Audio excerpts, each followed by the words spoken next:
She said yes with trembling hands, not knowing she was already the second bride. Nia had waited her whole life for a love like his. Eli was kind, charming, and different from the others. He didn't just see her beauty, he saw her soul. They met in the market, over spilled mangoes and shy laughter. He said he was a traveling trader, always busy, always in and out of town. But his words were honey, and his presence felt like home. For 3 months, he courted her. Flowers, poems, late-night walks under the village moonlight. He never stayed long, but when he did, he made every second feel like a lifetime.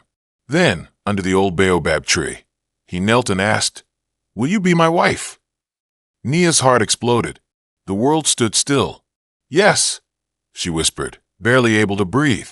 The next few days were a whirlwind, family blessings, friends singing, her aunties preparing the fabrics for her dress.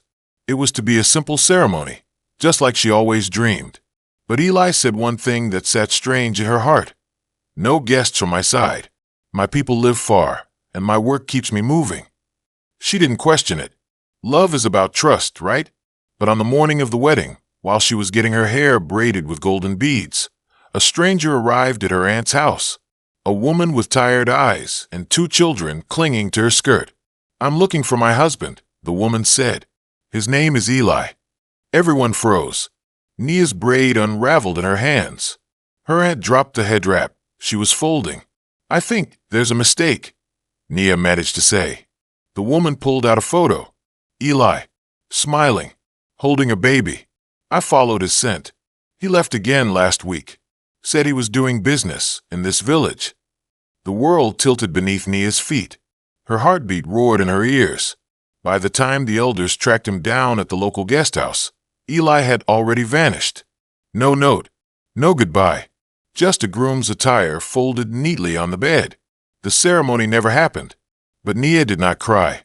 She walked barefoot to the baobab tree where he proposed, stood still, took a deep breath, then whispered into the wind, "I say yes to myself now." From that day on, she wore no ring, but she carried fire in her eyes and steel in her spine.